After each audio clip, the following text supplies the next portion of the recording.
بدون فرن هنعمل النهارده كده مع بعض الخبز القمر ده. عايزه اقول لكم تحفه جدا، هيعجبكم باذن الله وطعمه رهيب يا جماعه. وهنعمل حشوه مع بعض لذيذه قوي هتعجبكم باذن الله. عايزه اقول لكم الحشوه بجد رهيبه. الميني خبز يا جماعه ينفعكم في اعياد الميلاد، لو في رحلات حلوه قوي قوي. طبعا الخبز ده بيسموه اخواتنا المغاربه البطبوط او خبز البطبوط، ده الميني. حلو جدا جدا، طبعا على حسب مسمى كل بلد، مش مشكله خالص المسمى. المهم الخبز معانا زي ما انتم شايفين كده ما شاء الله حلو قوي، وطعمه حلو جدا جدا. هتجربوه يعجبكم باذن الله. اول حاجه كده معايا 4 اكواب من الدقيق، هحط كده عليهم معلقه كبيره من السكر، معلقه كبيره من الخميره الفوريه، معايا كده معلقتين كبار من الحليب البودره، ومعايا كده ربع معلقه صغيره من الملح او رشه من الملح. تمام. ومعانا ربع كوبايه زيت، بس دي كده هنخليها في الاخر. اول حاجه كده معانا هنبدا نقلب كده المواد الجافه مع بعض قبل ما اضيف الزيت عليها.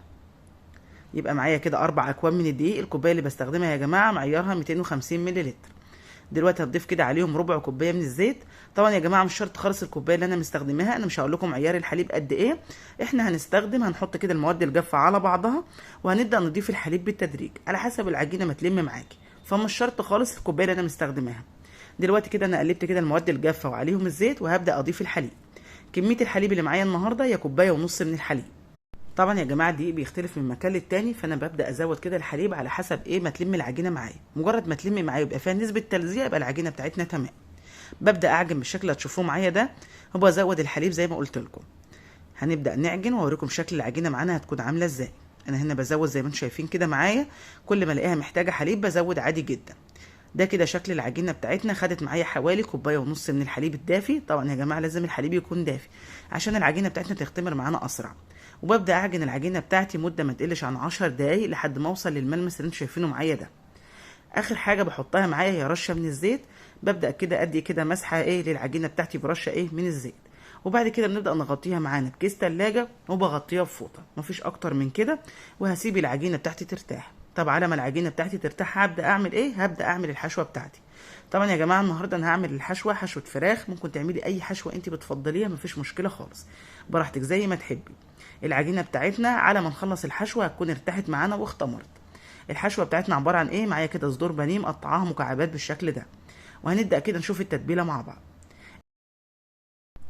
معايا كده معلقه صغيره من الكمون، معلقه صغيره كده من الجنزبيل، ومعانا هنا مرق الدجاج اللي هي المرقه الفوريه. لو حابه تحطيها تمام، مش حابه براحتك خالص، ممكن تستبدليها ببصل بودره وتوم بودره، بس انا ما حطيتش النهارده لا بصل بودره ولا توم بودره، استبدلتها كده بمرقه الدجاج. معايا ربع معلقه من الشطه، معايا كده عصير ليمونه كامله او معلقه ليمون كبيره، معايا فلفل اسود معلقه برضو صغيره، معايا كده صويا صوص معلقه كبيره زي ما انتم شايفين كده معايا، دي معلقه كبيره من الصويا صوص. وهضيف عليهم ربع كوبايه من الزيت، ولو متاح عندك زبادي ممكن تحطي كوبايه من الزبادي، يعني مثلا حوالي 3 او 4 معالق من الزبادي. تمام لو متاح عندك. وهنا معايا معلقه كده من التوم، معلقه صغيره من التوم. عايزه اقول لكم بتدي طعم للفراخ حلو جدا جدا. التتبيله دي يا جماعه بجد رهيبه. معايا طبعا الملح مش هحط نسبه كبيره من الملح، ليه؟ لان انا حاطه صويا صوص، وطبعا الصويا صوص بتكون مالحه، وحاطه طبعا برضو مرق الدجاج فوريه وبرضو بيكون فيها نسبه من الملح. فطبعا وانا بسوي على النار بشوف كده لو احتجت ملح بزود، فما تزوديش كده من البدايه ملح كتير عشان ما تطلعش حادقه معاكي. ببدا كده احط كميه الفراخ بتاعتي كده في التتبيله، ونبدا نقلبها كويس جدا، وكده تبقى تمام قوي. لو عندك وقت ان انت تسيبيها في التتبيله يبقى تمام، ما عندكيش وقت هتشتغلي زي ما انا اشتغلت كده على طول. التكه بقى دي بتفرق جدا يا جماعه في طعم الفراخ معانا، هي قطعه الليه. لو ما بتحبيهاش استغني عنها، حطي سمنه بلدي على زيت براحتك خالص مفيش مشكله. بس الليه عايزه اقول لكم بتفرق جدا في الطعم بصراحه، بتخلي طعمها رهيب. فانا حطيت كده مكعبات من الليه وبدات تسيح معايا. ودلوقتي هبدا انزل كميه الفراخ بتاعتي. طبعا يا جماعه لازم تكون النار عاليه جدا عشان تدي صدمه كده للفراخ، فتبقى جوسي وطريه وطعمها حلو قوي. هنبدا كده نوزع الفراخ بالشكل اللي انتم شايفينه معانا ده، وما هقلبش خالص، هسيبها كده معاها لما تستوي. ده كده شكلها معانا ما شاء الله حلوه قوي قوي. كده هي تمام جدا استوت معانا وقلبتها، طبعا مش عايزه اخد من وقتكم كتير. فهي كده تمام جدا معانا. ايه الاضافه اللي انا هضيفها عليها؟ طبعا انا شلتها كده خلاص من على النار. قطعت كده معايا فلفل الوان وفلفل اخضر طبعا زي ما انتم شايفين كده، وهبدا اقلبها. عايزه اقول لكم الفلفل معاها بيديها طعم حلو قوي قوي. جربوا الحشوه دي يا جماعه بجد رهيبه، ان شاء الله هتجربوها متاكده تعجبكم جدا. وعايزه اقول لكم لو انتم مش عايزين تعملوا الخبز براحتكم خالص، ممكن تعملوا نفس الخلطه دي وتحشيها في العيش البلدي. عايزه اقول لكم حلوه جدا. طبعا ممكن تضيفوا عليها زيتون يا جماعه، بس انا ما ضفتش الزيتون النهارده. ودلوقتي هبدا كده اضيف عليهم كده ايه رشه من البقدونس، حوالي معلقتين كبار من البقدونس. وكده تمام جدا الخلطه بتاعتنا. هبدا دلوقتي بقى اجهز معاكم كده ايه البصل بالسماق. بصراحه يا جماعه بيكون مع السندوتشات طعمهم حلو قوي قوي. لو حابين تضيفوا البصل تمام ماشي، مش حابين براحتكم ممكن تستغنوا عن الخطوه دي. انا هنا معايا البصل مقطعاه جوانح بالشكل ده. بحط عليه معلقه عصير ليمون كبيره، معلقه سماق كبيره، معلقه ملح صغيره، بس مفيش اكتر من كده. واهم حاجه ان انا ادعك البصل بالسماق والملح والليمون ده كويس جدا. طعم البصل ده يا جماعه رهيب. عايزه اقول لكم عمرك ما هتشمي ريحه للبصل. طعمه حلو قوي، بيدي مزازه حلوه جدا جدا في السندوتشات. لو انت بتحبي الحاجه مززه، مش بتحبيها خلاص مش مشكله خالص. انا هضيف كميه منه كده على السندوتشات، وهخلي كميه كده في طبق جانبي. طبعا زي ما تحبي براحتك خالص، ممكن تضيفيها مع السندوتشات ماشي، عايزه تضيفيها زي ما انا ضفتها كده على الخلطه مفيش مشكله خالص. وكده تبقى الخلطه بتاعتنا تمام جاهزه. في المرحله دي كانت العجينه في المرحله دي اختمرت يا جماعه. فانا دلوقتي هركن بقى الخلطه بتاعتنا كده خلاص هي تمام جاهزه، وهبدا دلوقتي اشتغل ايه في العجينه على طول. العجينه ما شاء الله يا جماعه اختمرت معانا وبقت زي الفل. شايفين شكل العجينه معانا عامله ازاي؟ ما شاء الله حلوه جدا جدا. ان شاء الله تجربوا العجينه دي. عايزه اقول لكم العجينه دي تنفع تعملوا منها بيتزا، تعملوا منها فطاير. فاكرين الفطاير اللي انا عملتها على القناه اللي جابت مشاهده عاليه معايا؟ ممكن تعملي منها الفطاير برده حلوه جدا، اللي هي محشيه جبنه حلوه قوي.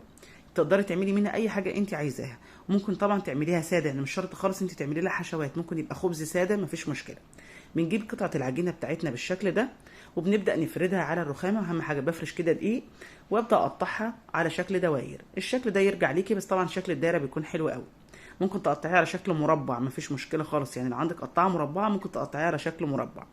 فانا بجيب كده اي قطعه عندي، انا عندي قطعات على فكره، بس انا ايه قصدت ان انا اجيب اي بوله متاحه عندي، عشان لو ما عندكيش قطعه ممكن طبعا تستخدمي اي كوبايه متاحه عندك، يعني مش شرط خالص القطعه اللي انا استخدمتها دي.